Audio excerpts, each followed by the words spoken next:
प्राचीन भारत की पावन धरती पर, जहाँ ऋषि मुनियों का तप और प्रकृति की शांति एक दूसरे से जुड़ी हुई थी, वहीं से आरंभ होती है यह अमर कथा, शकुंतला की कथा।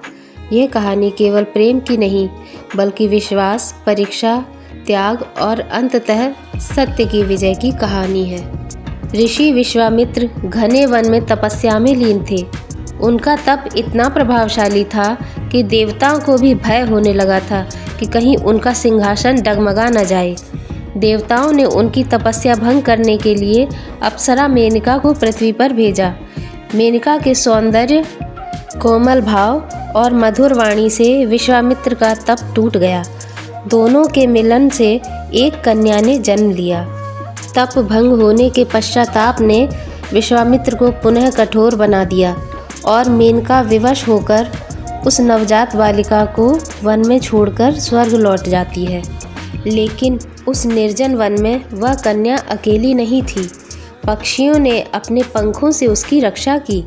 तभी वहाँ से गुजर रहे ऋषि कंव की दृष्टि उस बालिका पर पड़ी।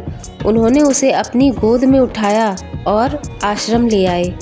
क्योंकि पक्षी यानी शकुंत उसकी रक्षा कर रहे थे, इसीलिए उसका नाम रखा गया शकुंतला। ऋषि कंव के आश्रम में शकुंतला प्रकृति की गोद में पली बड़ी। हिरण, पक्षी और वनस्पति उसके सच्चे मित्र थे। उसका हृदय उतना ही कोमल था जितना उसका जीवन सरल था।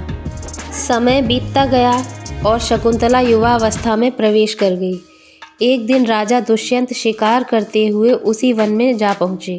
आश्रम के पास उनकी दृष्टि पहली बार शकुंतला पर पड़ी। उस एक क्षण में दोनों के हृदय एक दूसरे से जुड़ गए।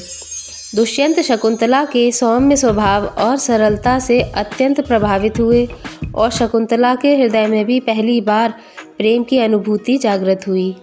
ऋषि कंव की अनुपस्थिति में दोनों ने गंधर्व विवाह किया। यह प्रेम पर आधारित विवाह था, बिना किसी आडंबर के, केवल विश्वास और भावनाओं के बंधन से। विदा लेते समय राजा दुष्यंत ने शकुंतला को एक अंगूठी दी और कहा कि यही उसकी पहचान होगी। इसके बाद दुष्यंत राजधानी लौट गए और शकुंतला आश्रम में प्रतीक्षा करने लगी। एक दिन ऋषि दुर्वासा आश्रम में आए। उस समय शकुंतला दुष्यंत के प्रेम स्मरण में इतनी लीन थी कि उनका उचित स्वागत नहीं कर पाई। क्रोधी स्वभाव के दुर्वासा ने उसे श्राप दे दिया कि जिसके प्रेम में वह इतनी डूबी है, वही उसे भूल जाएगा। बाद में ऋषि कंव के आग्रह पर श्राप कुछ कम हुआ। यदि कोई पहचान चिन्ह होगा तो स्मृति लौट आएगी।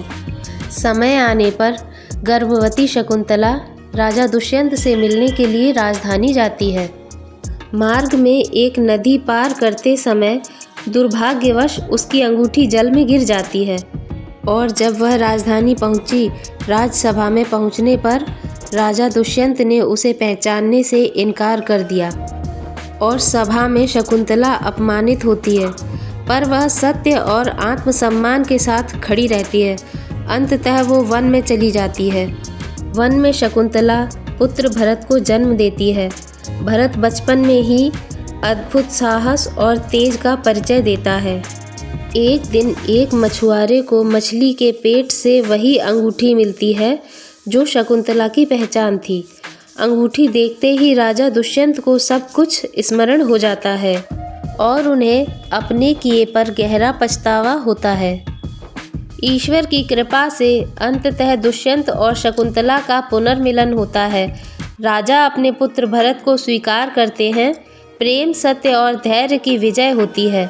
आगे चलकर यही भरत महान सम्राट बनता है, जिसके नाम पर इस देश को भारतवर्ष कहा गया है। ये कहानी हमें सिखाती है कि सच्चा प्रेम समय की कसौटी पर परखा जाता है। सत्य चाहे कुछ समय के लिए दब जाए, पर अंततः विजयी वही होता है। यही है शकुंतला की अमर कथा। धन्यवाद।